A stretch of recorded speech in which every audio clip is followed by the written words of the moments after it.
Hello again, everyone. Edwin Learnard back once again.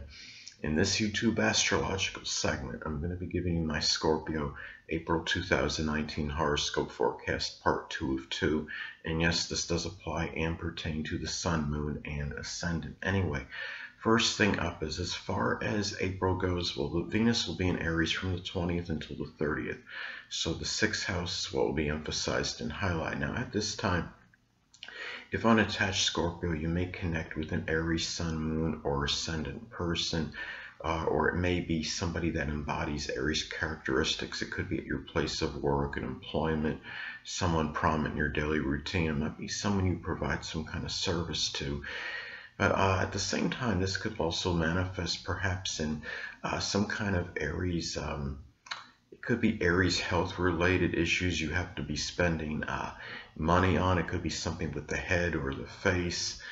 This could be something too where maybe there's some health issues with the vocal cords from arguing loudly if you're in some acerbic confrontation or very disputatious situation, contentious situation with someone. So just be careful. Aries energy can be angry, and Venus can be connected with the vocal cords. Also too, this could be about spending money very aggressively, perhaps on matters pertaining to work, to service, to health. Perhaps it could be on pets as well, and also spending with very little procrastination or hesitation on 6th house matters. You may also value, it's about valuing courage, fortitude, and valor in the daily routine more. And also too, this could be a time too where just as well you might be spending money more aggressively, perhaps on matters, or even impulsively. So just be careful at this time. Impulsively on matters, perhaps with an aunt or an uncle at this time as well. And it could also be about enjoying Aries things in the daily routine. I mean, such as something. It could be some kind of adventure sports. It could be something like hiking, or maybe canoeing, or rock climbing, or something with cycling, something or motorbiking, something that could be adventurous and sports related, or something else Aries related. It could be playing like some kind of like Warcraft games, or some kind of video games that are connected with the military or battle or war. So anyway. Well, next thing up is Mars will be in Gemini, so the 8th house is what will be emphasized and highlighted. Now, at this time, well, the danger can be in scattering.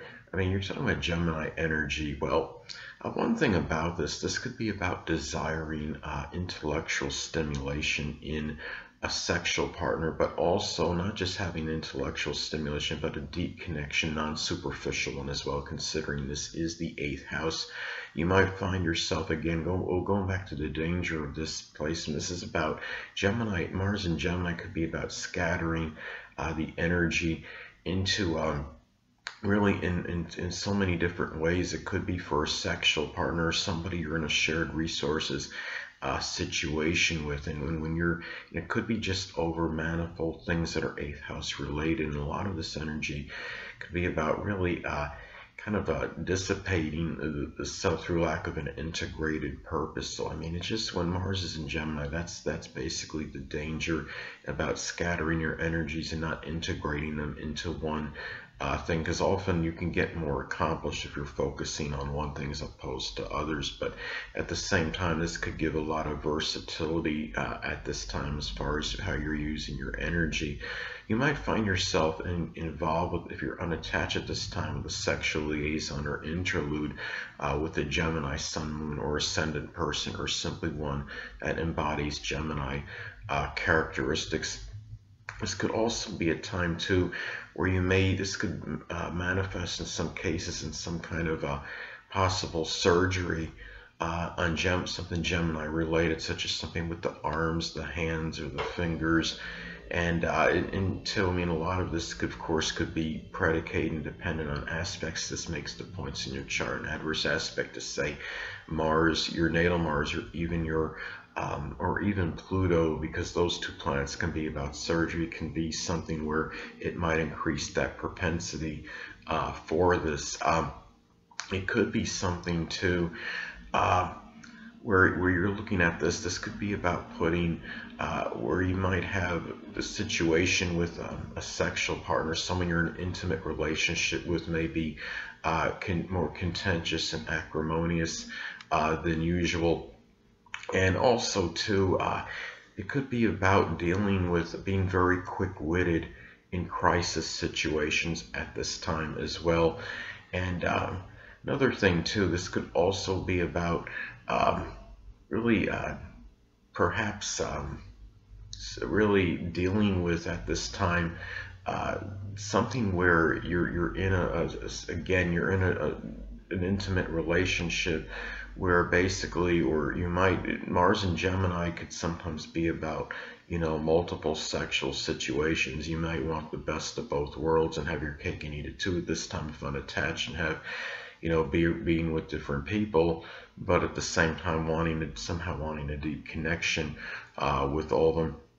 And going back to the Mars and Gemini and the eighth house and surgery thing, I think also too, I mean, a lot of it, again, you're talking about Mars and is connected with surgery in the eighth house as well. So anyway, a lot of that again could be dependent and predicated on aspects. This makes the points in the chart. I think again the adverse aspects, a lot of adverse aspects to points in your chart can indicate where it could be a surgical situation, or especially if it makes an inconjunct to your ascendant as well, or maybe an adverse aspect to your natal sun as well, because that can indicate issues that could be health related. So anyway.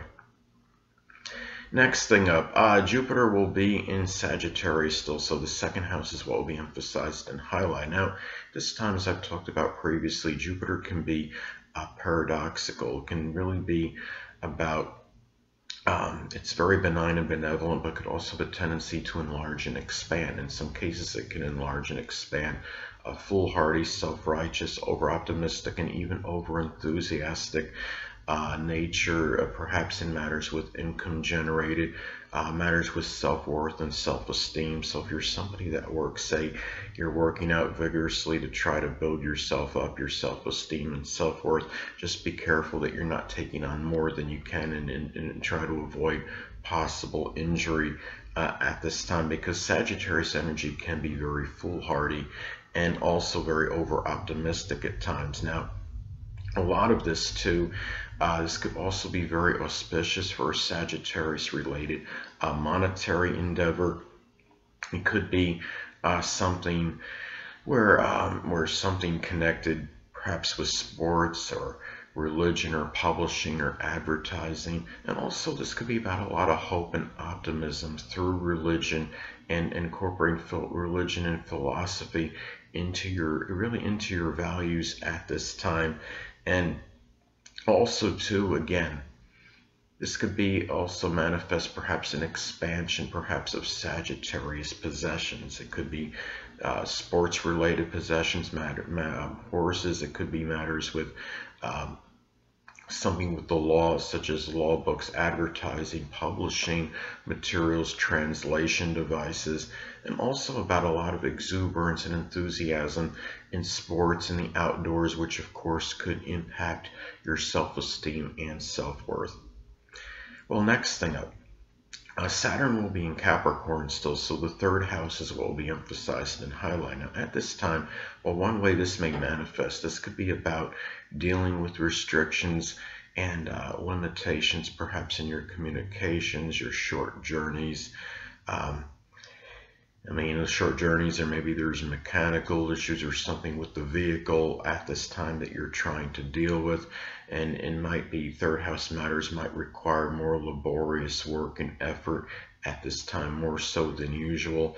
There can be delays when you're driving, more so than usual during your short journeys. Now, sometimes too, this could also manifest in taking care of a debilitated or sickly neighbor, cousin, or sibling, or somebody in your, it could be somebody in your neighborhood. This could be something Capricorn related, such as something with the knees, the bones, or the joints. It can make you feel somewhat despondent and melancholy.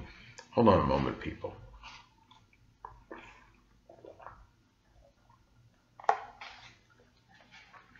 Sorry about that, I'm back.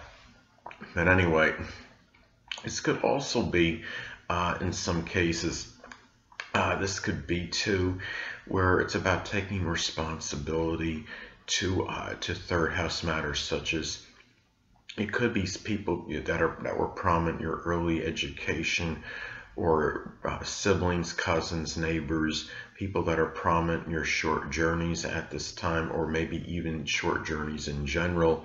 So, and you might be a little bit more despondent in terms of your thinking at this time, more so than usual. The third house is connected with the rational mind. Saturn energy could be very depressing, and it could be about despondent and really feeling melancholy. So anyway, you might find yourself communicating more about Saturn related things, and very consistently. It might be such matters with dentistry or the government or politics, and even maybe even matters with the bones, the knees, the joints, especially if you're having some kind of issues with them. Anything that could be Saturn related, maybe matters with time, so timekeeping. So anyway, matters pertaining to the career. Well, next thing up, Uranus will be in Taurus still, so the 7th house is what will be emphasized and highlighted. Now, at this time, well, one way this may manifest, this could be about perhaps if you're unattached at this time, Scorpio, you may actually marry a foreigner at this time, or somebody that's very unorthodox or eclectic, or somebody that might be in a Uranus-like field, such as astrology, astronomy, aerospace, computers, electronics. Your relationships at this time might be a little bit more erratic and sporadic than usual. You may, at this time as well, deal with a lot of more unpredictable, maybe legal situations or unusual ones. It could be something too where you might find at this time as well, you might find yourself getting involved maybe in a Uranus-like partnership, such as something with astrology, aerospace, computers, electronics, and maybe even doing things with new technology, innovation. Also too, another way this may manifest is this could be about Taurus friendships that might figure more prominently at this time, and maybe in legal matters. It could be dealing with open adversaries, or it could be dealing with, as far as relationship matters may go. And I mean, a lot of this, whether they're actually beneficial or to your detriment, a lot of that could be predicated on aspects this makes to points in your chart. If it makes a positive aspect, say sextile trine to your natal Jupiter, it could really be beneficial and positive for those things. But let's say if it makes, say, an adverse aspect to your natal Saturn, this could be something which may cause more, maybe some sorrow or some dejection, to be more to your detriment at this time, more so than positive. So anyway, and also you might be dealing with more unusual, stubborn, obstinate behavior in your relationships in general. Anyway, next thing up.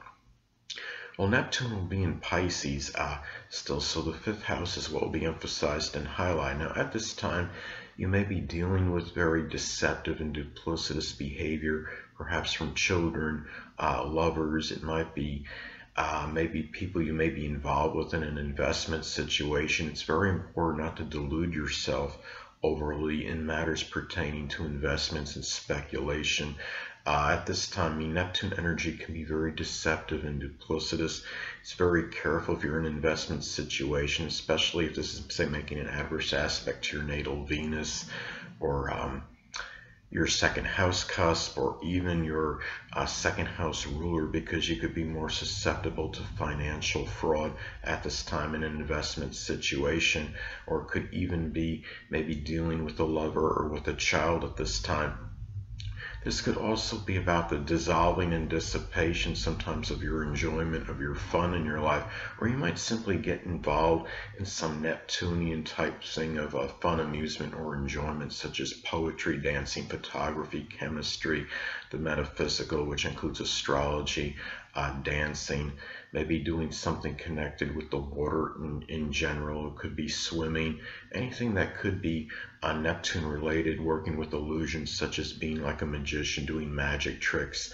So anyway, and well, anyway, the thing about this, well, last but not least, Pluto will still be in Capricorn, so the third house is what will be emphasized and highlighted. Now, at this time, we're talking about Pluto energy. I mean, Pluto, I mean, a lot of you don't want me to say the dreaded D word, but you know I'm going to anyway. Pluto can be about, I mean, this could manifest in some cases in the actual or literal death of a child.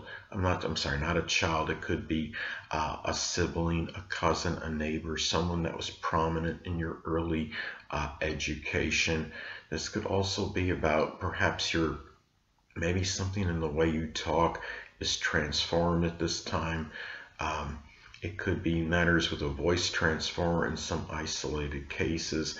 I mean, and something with your speech, especially if say this is making an adverse aspect to your natal Mercury, your third house cusp, or even your third house ruler at this time. Now also too, this could be about perhaps, I mean, Pluto is about transformation, so this could be about transforming in terms of maybe going to a different neighborhood.